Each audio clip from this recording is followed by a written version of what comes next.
What is going on, everybody? It's time to get geared up here from GeekWire offices in Seattle, Washington. I'm Andrew Edwards.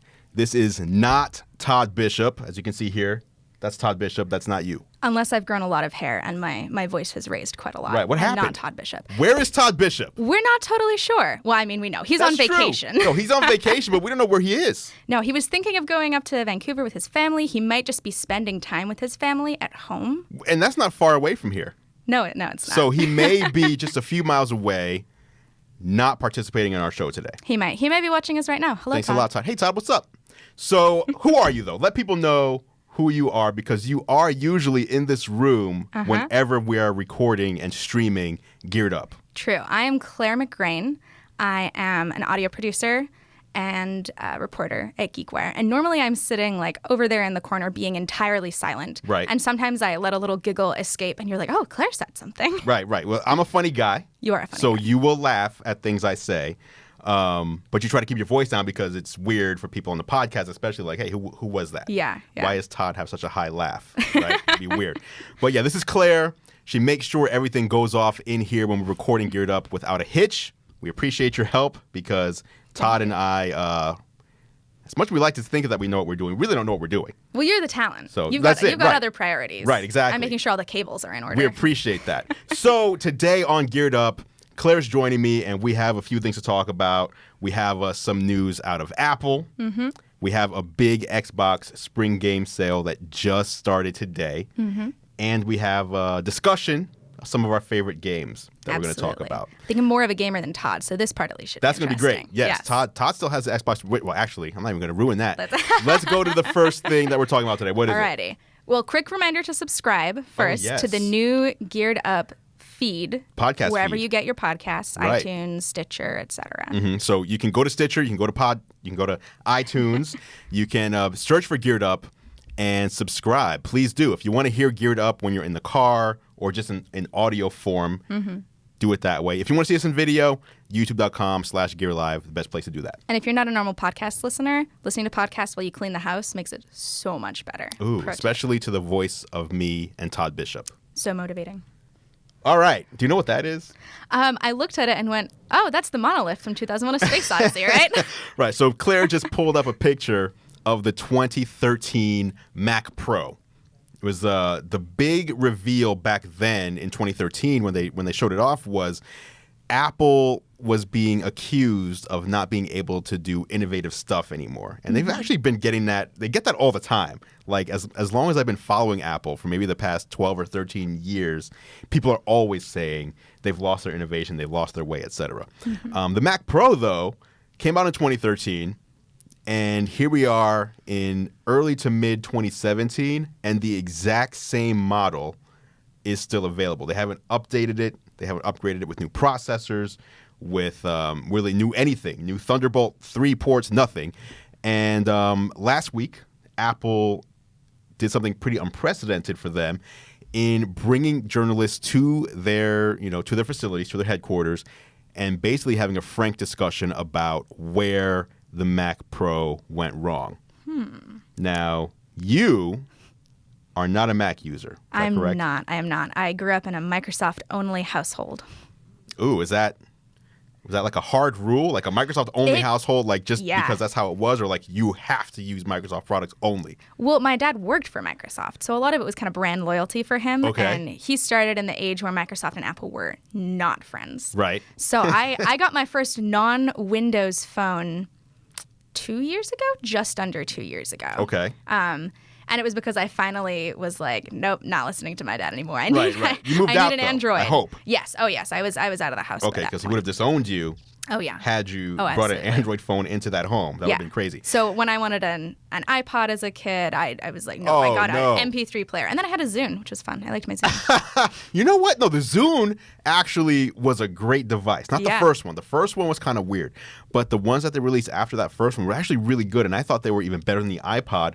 Mm-hmm. But the way that they branded the Zune initially, especially with like the brown Zune, and like it just failed out of the gate.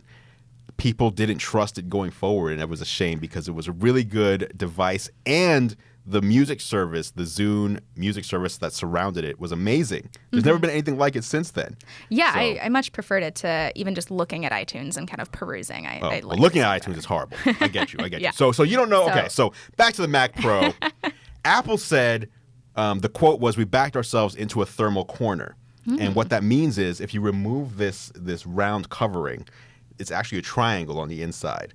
There's the PC card on one side, and the two other sides are two graphics cards.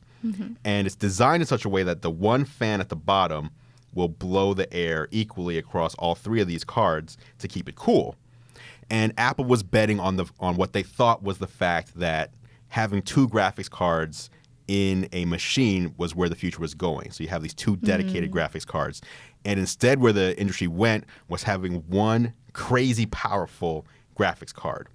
And so what it turned out to be was, with the design they made here, if you put one super powerful graphics card in there, like that side of the machine would be super hot and the other two would like not be super hot and the fan just wouldn't work.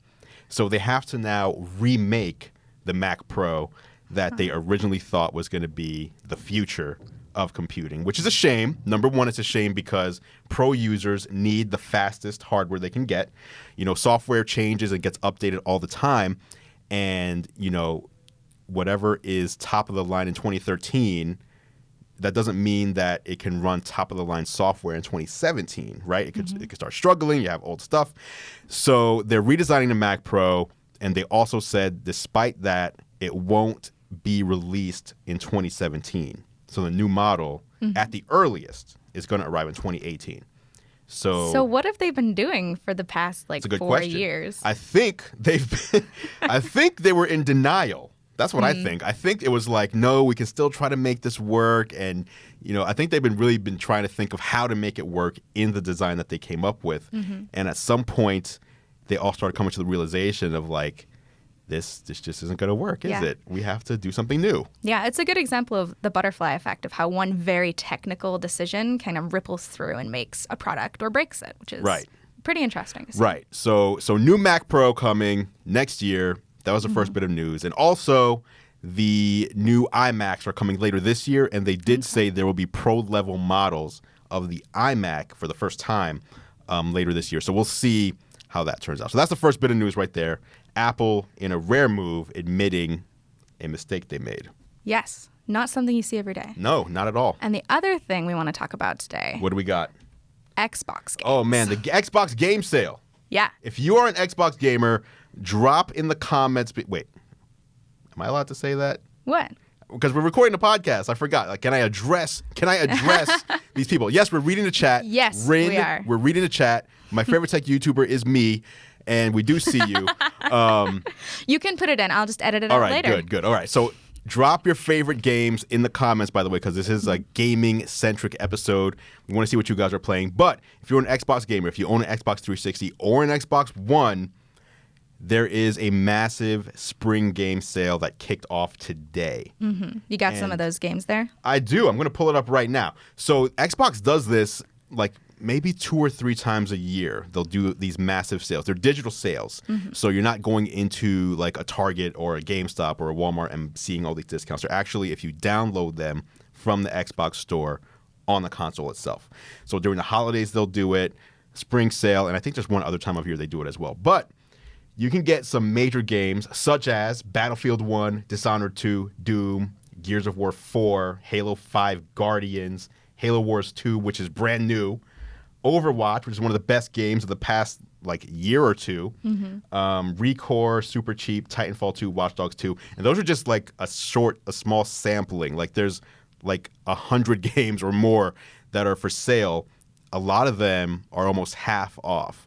So if you're an Xbox owner, and especially if you have Xbox Live Gold, so if you have an Xbox, you get the sale, but if you're a Gold member, you get an even deeper discount, which is crazy. So like you're more of a PC gamer, I assume. Is that correct? Yeah. So we'll talk about my consoles later. We will. But as a PC person, when they have a Steam sale. For sure, yeah. So this is like the exact same thing. It's like a Steam sale, but for the Xbox. So it's one of those times where people can go and like load up on a bunch of games, download them, and then if you're like me, like half of them you never even play because you have like you've just grown your library and like you're busy. But it's cool. If you're looking for games to play, if you just got an Xbox or you just want to get like a bunch of cheap games that are really good instead of cheap games that aren't that good, now's the time to do that. Have you been playing any Xbox games lately? We just inherited an Xbox 360 that came literally with cobwebs on it. Literally with cobwebs on it? Literally with cobwebs on it. So you received this Xbox 360. In a box full of Xbox 360 games. Okay, that's nice. And you had to clear out the cobwebs before you could get to the console. And you opened the drive and like... Dust, nothing like, in the drive, thankfully. Okay. Not that old. But no, we inherited an old Xbox 360 from family friends of my boyfriend. And we've been kind of messing around on it. Mostly we've just like played Minecraft and went, Minecraft was a game. This was a thing. Okay. But no, we only got it a couple weeks ago and I haven't had a ton of time to mess around with it. There's not a lot of games and they're mostly like games aimed at younger children because these folk had 3 young children. Okay. So you're playing like Elmo games and stuff, Big Bird. Not quite that level. A lot of sports, a lot of FIFA. FIFA's not a bad game. FIFA is not a bad game. FIFA 2014. Right. So it's an old game, but it's not a bad game. It also it came with the game that came with the second Harry Potter movie. Okay. But it is so slow it is unplayable, which is unfortunate. Wow. Like slow as in like the story is slow or slow as in... Slow as in just, the Xbox can't keep up. Wow. Okay. All right. Well, that was the news of the week. We've got the big news from Apple, the big news on the Xbox sale. We will be right back. I don't know what I'm supposed to say. Do you want me to cut in and do it? Yeah, you do it. We're having a do-over here. You're seeing the behind the scenes. Oh, yes. All right, so that's the big news of the week. We're going to take a quick break, and when we come back, we're going to talk about some of our favorite games that we've been playing a lot recently. Yes, we will. I'm excited to hear from you on this. Okay. All righty, we'll be right back on GeekWire on Cairo Radio 97.3 FM. Drop your favorite games in the comments if you're watching. We want to know what you guys are playing. We're about to go into a segment where we talk about some of our favorite games. This guy just keeps asking for a shout-out. Yeah. Non-stop. Yeah, we do want to give a shout out to GoDaddy, which is our new sponsor. They're making all of this possible. Right. There's a lot in here you don't see. There's crazy lights up here, 2 cameras, 2 live streams. You can leave YouTube and go over to Facebook. You'll still see us over there live. Big shout out to GoDaddy for making that happen. And if you want to save money with GoDaddy, use promo code GEAREDUP13. Nope. 35. 35. Yes, I'm not trying. Close. Why would you save 13%? That makes no sense. That's unlucky. 35%. It is. Geared Up 35 to save 35% off your domain order on GoDaddy.com. Yep. And they do a lot of cool stuff. They don't just do domains. They do other kind of services. No. I'm not totally sure. You should go check it out. It's a lot of services for businesses. They will host your website. They will handle your DNS, handle your email, all sorts of stuff. But the promo code specifically is for registering domains. Okay. Geared Up 35. Yeah, take advantage of that if you have anything you want to register. Yes. Sure. What's going on, everybody? We are back here on this week's episode of Geared Up from the GeekWire offices in Seattle, Washington. I'm Andrew Edwards with my special guest. Who are you? Special. I'm Claire McGrain. Claire McGrain here in the office. And we are about to talk about some of our favorite games right now. I'm talking about video games, but maybe not just video games. Oh, games in general. Maybe not. Games are supposed to be fun. They don't have to be video form in order to be fun. Exactly. I think you agree with that. Sometimes when they're not in video form, you even look at other people and speak to them. Yeah, that's true. That's true. Speaking of which, one of my favorite games right now, actually. So here's a Nintendo Switch right here, right? I was telling you before we started, it's interesting because since the Nintendo Switch was released, or actually since I received it, I got it about 2 weeks early from Nintendo in order to start doing coverage on the Switch. Since receiving the Switch, I've only turned on my Xbox one time, and I've only turned on my PS4 Pro one time, and both of those times were to be able to download that month's free games and then turn it right back off and like turn the Switch back on. So you've been totally sucked in. Yes, I have. So, but one game which is not where I've been spending a lot of my time is 1-2 Switch. Really? 1-2 Switch allows you to play a game with other people, but the instructions are you have to look at the other person. Oh, that's pretty cool. Yeah, so it'll tell you, like, it'll describe to you, here's the game you're going to play. So, for example, it might be you're using the controller as a gun, And when they say fire, you have to lift it and shoot, and whoever shoots first wins a little mini game. But the whole time you're playing, you're staring at them.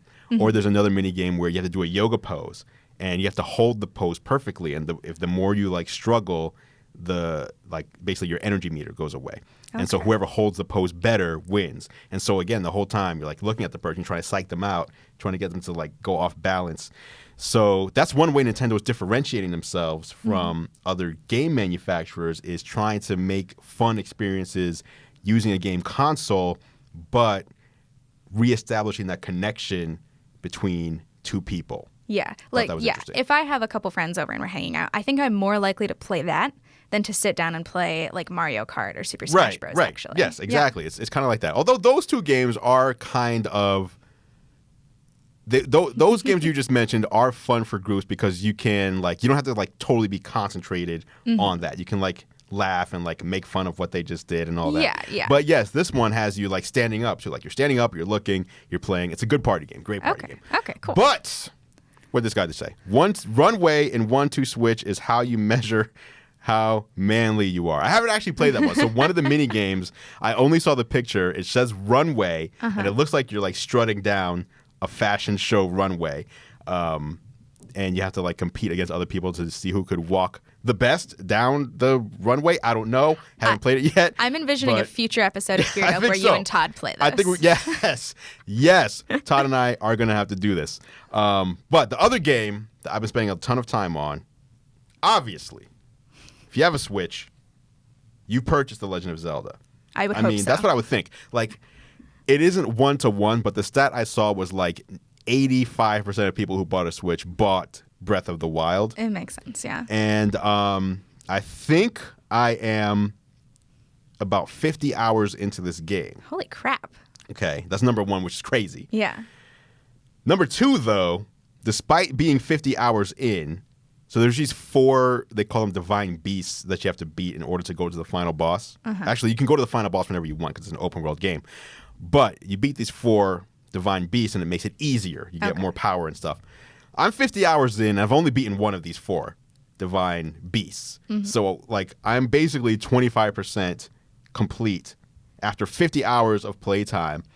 And the game is so nice. That's the best word. You're playing this game and you're just running around meadows and forestry and sunsets and sometimes it'll rain and mountains, and you don't feel rushed to complete it because you're I just want to go over here and check out what's that, and you just go off and you just check stuff out. So it's kind of like going camping. Pretty much. But on a video game I guess. console. I'm not really the biggest camper in the world. I've probably been camping less than 5 times in my life. Yeah. But yes, it encourages exploration, I guess. You can just go and you could probably beat it in 10 hours if you wanted to, or less, just if you just wanted to power through and just do only the things that you need to do to beat the game. Yeah. But there's so much encouragement for exploration, finding, new things, and you can literally just lift up a rock and be oh, what's this? And find something essential to the game. So do you think you're going to get tired of that eventually? I don't know. So the thing that I found is when I get tired of running around, then I say to myself, you know what? Let me do more of the main quest stuff instead of side quest stuff. So I'll do some more main quest stuff, and then I'll be okay, I progressed a little bit. But then that takes you to a whole new location. And you're okay, let me go look around again. Let me make sure I'm not missing anything. And there's just so much different stuff you can wear and weapons and things that you have to cook your food now. Yeah, that's pretty cool. And when you cook your food, it's not just let me just throw this meat in here and cook it. It's you can mix an egg and some meat and I don't know, an onion or whatever. Oh, you just made an omelet. Or you it's so you have to create recipes and find recipes and all that. So I'm a big fan. Legend of Zelda, Breath of the Wild. A lot of my time. What about you? Have you played a Zelda game? I've played Wind Waker because, that's a great game. As I mentioned, nothing non-Microsoft in my home growing up. Not even a Nintendo GameCube? No, I now own a Nintendo GameCube. But I didn't back then, own one when I was young. No. Oh my gosh. Okay, No. so your house was all Microsoft. So you were all about the Xbox. I was all about the Xbox. To the extent that I played video games, I did a lot of reading and not paying attention to people or the outside world. Okay. But I did play Wind Waker. I haven't finished it because I got to a point where I wasn't sure what I was doing and totally forgot the plot of the whole game. But I've gotten, as soon as Breath of the Wild came out, I was like, oh my gosh, I need to play some Zelda. So I started playing Wind Waker again, and I really like it. And I'm looking forward to getting a Switch. My boyfriend and I are planning on waiting a little bit until kind of maybe just before the holiday season and getting one then. Okay. And I'm preparing myself to not have any time because I'm just playing Zelda because it seems so good. It's so amazing. Yeah. Oh my gosh. So Wind Waker was a really good game too, though. And there was some crazy backlash back then because so there was Ocarina of Time and Majora's Mask, which had this, for the time, very realistic graphics. And so when they showed off the Wind Waker, a lot of people were so upset. There's like, it looks like a cartoon. Yeah, it does. Like, and everybody was like, we're supposed to be going towards more realistic graphics. Like, Link should look like a real person at this point. Why would you go back in time and make him a cartoon? And, you know, that was back then. But now, when people look back, they see that fondly because since it was a drawn cartoon, they were able to do things that you couldn't do with, like, polygons at the time, which was like, if Link is walking by something that you need to pay attention to, he would like kind of look over at it, like his eyes and his eyebrows, and like you couldn't like do all that facial stuff if it was just like a polygon map on the face. So does Legend or does the Breath of the Wild do that pretty well? Breath of the Wild does a good combo of the two. So you have the like cartoony drawing-ish look and feel. So Link does look at stuff, but it does look way more realistic than Wind Waker did, especially like the landscapes and stuff. They look pretty great. Okay, well, I'm excited to try that out when I get my hands on a Switch. Yes, do it ASAP. Alrighty, that's and the we're radio continuing for the people on the live stream and the podcast. And the podcast, yeah. So we are on the radio, and I think some people get confused sometimes. Like, are they leaving? So we're not Yeah. leaving. We do a radio show that gets recorded and edited for the radio. So that was the end of the radio show. Then we continue for the podcast, and obviously the live stream is to be able to witness us recording this live for the podcast. So we're find doing us in many places. Yes, exactly. What else? Game-wise. So as you mentioned, I am a big PC gamer, and I do a lot of indie gaming more than kind of like I haven't played Overwatch, although it seems really cool, and I would like to. And the game that I've been playing just a crazy amount of for the past few months is Stardew Valley. Have you played this one? Stardew Valley. What is this game? I've been hearing everybody talking about this game, Stardew Valley. I've heard about it from PC gamers, from Xbox, from PlayStation. I have never played this game, nor have I even seen this game. But it's not because I didn't want to or have been avoiding it. It's just, again, Legend of Zelda. It's got all my time and attention right now. Yeah. What is Stardew Valley, and why should I care about it? Okay, so the premise of the game is you start off kind of a drone office worker in a city. Okay. And then your grandfather dies and leaves you his farm. This sounds horrible so far. Oh, yeah. No, it sounds really silly. But it's really interesting because you go live on this farm in this little town, and you're basically playing this, like, mashup of Harvest Moon and Animal Crossing and Minecraft with, like, some other extra stuff in there.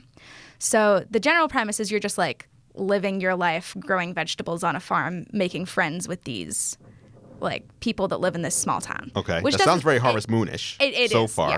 Yeah. But there's so many really fun little quests built in that the way it works is you save at the end of the day when you go to bed every night. Okay.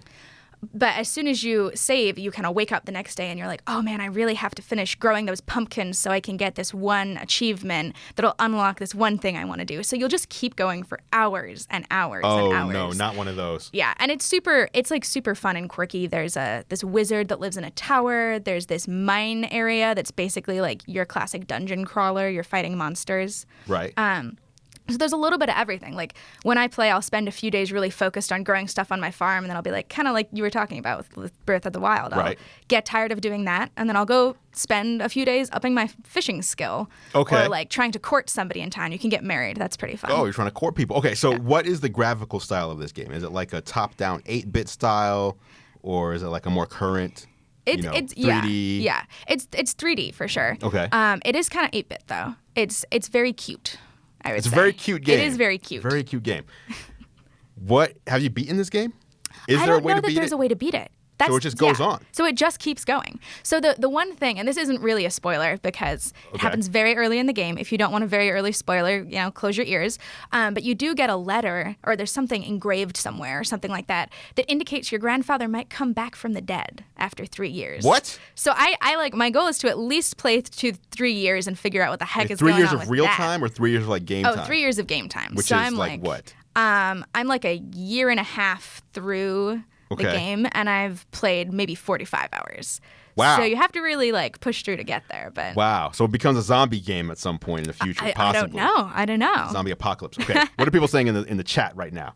The goddess Hylia says you must devote all your time to Breath of the Wild. I am listening to the goddess and doing that. Pretty much any time that I'm not busy, I'm playing You're playing Zelda. which is crazy though, because, I don't know, like it's a lot of times when I'm not busy, it's late at night. So it's like, it'll be like 11 p.m. It's like, all right, I could go to bed or I could play Zelda for an hour and a half or 2 hours. And what do you normally do? I usually end up turning on Zelda. I'm like, So what do we got? Last God game I played was Metro Last Light. Oh, I've never played that one. I've heard of that. I can't play. You can't seduce married people though. Claire, can you seduce married people? You cannot. Not in Why the not? game. Because there are set characters who are single, and there are characters that are already like paired off. So the way it works is you kind of get friendship points and you build up your relationships with people. And there's a few kind of steps you have to go through to marry someone. You have to give them a bouquet at the right time and give them the right kind of gifts and stuff like that. Wait a minute. Can you play as a male or female, or do you have to play as a male? You can play as a male or female, and there are male and female characters, and you can marry whoever you would like to marry. You can marry whoever you want. You can marry whoever you want. That's nice. That's a progressive game. Definitely. If you get married, can you continue courting other people? You cannot. Actually, this happened to me. So I'm married in the game. I married the character Abby, who has like purple hair. Okay.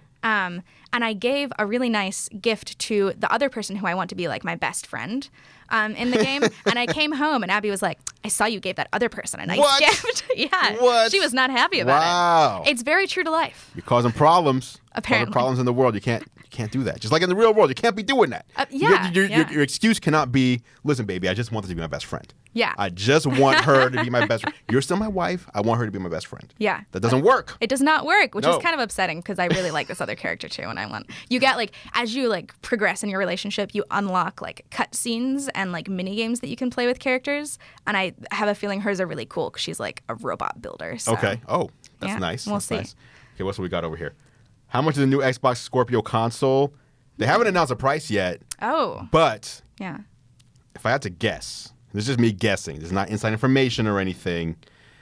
I don't see how they can price it at. I see how they can because it's going to be an expensive product to make. But I don't see how it can be successful if they price it above $500. I think $499 is the cap of where people can tolerate for buying a console, and $500 is what the Xbox One originally launched at. And a lot of people point to that as the reason why the PlayStation 4 was sold so much more than it, because that was $399. So $399 versus $499, everybody gravitated towards the cheaper console. Since the games are pretty much the same thing on both, I don't know that you can go back to. You can't go above $500. That's just my opinion. I don't know. I don't know. Let's talk about some other types of games, though. Sure. Yeah. So there's video games. There is video games. And then there's board games. There is. And there's even role-playing games. RPGs. RPGs. Wait, so okay, RPGs to me are like Final Fantasy or whatever. You're saying there's offline. There's pen and paper RPGs. That don't need a board? Is that what you're saying? You can make your own board. You can make it. Okay. Let's go through this. So Claire, we're at the GeekWire. What was it? The GeekWire Bash? The GeekWire Bash, We're at the GeekWire Bash, where actually I got bashed in the face with a dodgeball. Yeah. Guys, listen, I went down. Like, I went into the dodgeball area, and like within like 5 seconds, a dodgeball hit me like right in the face. And then like when you get hit and like you don't want it to be a big deal. So I'm like I'm getting hit. I'm like, okay, I'm in horrible pain. But I want to pretend I'm cool. Yeah. And then I just like go down. Like I was like, I just collapse. Oh man. And I'm like, okay, I wanted to just like walk away and like have no one see what happened. And now when you go down, like everybody's like, oh, what's going on? Like everybody's coming. I'm like, I'm okay. Do we need a medic? No, I'm like, I'm okay. But I really, my eye was all messed up. But at the GeekWire Bash, you were managing. Were you managing? Would that be the right word? I don't know if managing is You the were right overseeing. word. I was overseeing A Catan tournament. I was covering it for GeekWire. Settlers of Catan. Settlers of Catan, which is that would probably be the first for me, the first like non-monopoly, like not like there's the there's the lightweight mainstream casual board games, exactly. and then there's like the hardcore. We're gonna sit here for 4 hours, and someone is gonna win board games, right? Yes. And so when I first played that one, I was like, "What is going on?" And then like the more you play, you're like, "This is amazing." What are all like the game of life is nothing compared to Settlers of Catan. So tell me about if you're overseeing, then you must be a big fan of board Catan. Games. I'm a big, board games in general. Of board games in general, for sure. I'm not a huge Catan. Is it Catan or Catan? Edwin Soto. I say Catan, and last time I said Catan, you said I was snobby. It sounds snobby. Catan sounds like vase. Catan. Like, is it a vase or a vase? They're probably both correct, but one of them sounds snootier than the other one. Well, you can blame my British roots. I think it's Catan. Okay, well, let's go with Catan. Okay. Tell me, just fill me in on this world right now. on the game of Catan or the game of boards in general? We can do both. The game of boards in general. Sure. So Catan is one of those classics. It's like this German board game that everybody who plays board games knows. Mm-hmm. And it's super strategy based. So you're trying to manage your resources and take over land and build things faster than the people you're competing against, right? Okay. So it's pretty fun. I have to say, my entry into the world of board games was actually with a game called Betrayal at the House on the Hill. Have you played this? No. You gave me such a puzzled look. No, I mean, wait, it sounded like you were like this, like you were saying the title of like a horror movie or something. Oh yeah. Betrayal on the. Okay, what is that? So this is a really fun cooperative game, actually. So everyone's working together for the first part of the game. Okay. You play as these characters, and you have kind of stats like you would in Legend of Zelda. You have like your strength, your speed, your sanity, and your knowledge. So as these characters, you're exploring this house. And it's really fun because you flip over a tile when you go through an empty room, or you go through an empty doorway, and then the house gets built differently every time. Oh, that's cool. And it's a super haunted house. So you'll find items that will help you sometimes, but sometimes events will happen that can help you, but often will hurt you and like bring down your stats. You'll find omens that can be super spooky. Okay. And at a certain point in the game, something really bad happens. The haunting begins, and one person randomly betrays everybody else, turns to the side of the house, and like unleashes monsters on you. What? So does everybody know who this person is? No. Oh, yes. Once it happens, you do. But the way it works is... So the whole time you're playing, you know that you are... No. Oh, wow. Okay. So you're trying to be cooperative and like work together for the first part, and then depending on what card is drawn in what room, there's kind of a complex grid, and you figure out which one of the nightmare scenarios plays out, basically. Wow. So there's things like, at one point there was a siren released in the house, and she would kind of stun people with her singing.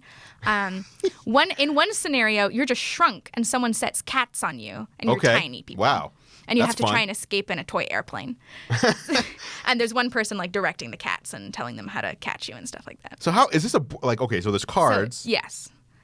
Is it one of the narrated games? Like, is there someone who's like the narrator? No, what's happening? no, not like you're thinking of like Dungeons and Dragons type style. No, it's there's not one person in charge. It's more like the game is in charge, and it kind of tells you how to play it as you go along. Okay. So it's pretty fun because everything has an instruction on it. So if you pick up a card, it'll tell you exactly what to do. If you enter a room and you have to do something, it'll tell you exactly what to do. All right. So it's pretty fun because you get to like be a little bit cooperative and work with people, but then there's the fun like we get to all gang up on one person now. All right. What's the name of that one again? Betrayal at the House on the Hill. Betrayal at the House of the Hill. Mm-hmm. Check that out. I mean, that sounds great. I want to play that. Would you play that? Yeah. I want to play that. That sounds great. It's fun. It's fun. Anything with like a hint of like mystique or horror or whatever. Yeah. I'm in. I'm in for that. If you guys have games you like to play, drop them in the comments. Someone says board game lovers. Edwin Soto. Board game lovers have to try Takenoko. It's Catan or Catan, but with pandas that poop bamboo. I'm sold. Wow, okay. Black Ops 2 is backwards compatible. That was a big game. Call of Duty Black Ops 2 is now backwards compatible, which means you can play it's an Xbox 360 game, but you can now play it on your Xbox One. Okay. So Microsoft's whole thing with the Xbox One over the past year is we will make it so that you can play your old Xbox 360 games on the Xbox One, which you could not do at launch. So that was a big title, Call of Duty Black Ops 2, now available to play on the Xbox One. Tell me about Call of Duty. Tell me about Dungeons & Dragons real quick. Sure, yeah. Because I was telling you before we started, there was this episode of the show Community, which you said you've never seen. Mm-hmm. Community was a funny show, had like a cult following, but it wasn't really like a ratings winner. But one episode was centered on Dungeons & Dragons. So it's about these people that go to community college. Mm-hmm. So community college is like all sorts of different people. So there's like an elderly guy and like 2 college-age people, a mom, and they all decide to play Dungeons and Dragons one day. It's a choice, yeah. And one guy I think he has Asperger's in the show. He's the narrator or whatever. The dungeon master. The dungeon master. Mm-hmm. And watching it play out was so hilarious. And the whole time I was thinking, this is a game I want to play. Like, I want to just be at a table with people pretending I'm some sort of weird elf and, telling them what I want to do. And the guy says what happens or doesn't happen. Mm-hmm. They all have these little books in front of them. How accurate does what I'm saying sound compared to real life? Honestly, it sounds pretty accurate. All right, so I don't know about little books, but sheets for sure. Yeah, it was like a one sheet that was folded in half. Yeah, okay. Okay, so tell me about a fun scenario you've had. Yeah, I'll tell you about the one I'm playing right now. So, wait, what do you mean right now? What? We're recording the show right now. Are you telling me that you have to put a game on pause? Happening. Well, no. So here's the way that long campaigns will work. Sometimes you'll have one-off D&D stretches where you just sit down for an hour and play through one little story. Okay. But the game that I'm playing right now, my boyfriend is DMing it. He's dungeon master, so he's setting everything up. Okay. And the 6 people or so that's playing, because we have way too many people. Normally you don't play with that many. Okay. We're all trapped in this dungeon, and in this dungeon are all sorts of monsters, and we're trying to eventually work our stats up so we can kill all the monsters. But we play for maybe 4 hours every other week. So this is going to go on for out of how many months. weeks have you been doing this so far? So far, maybe 2 months.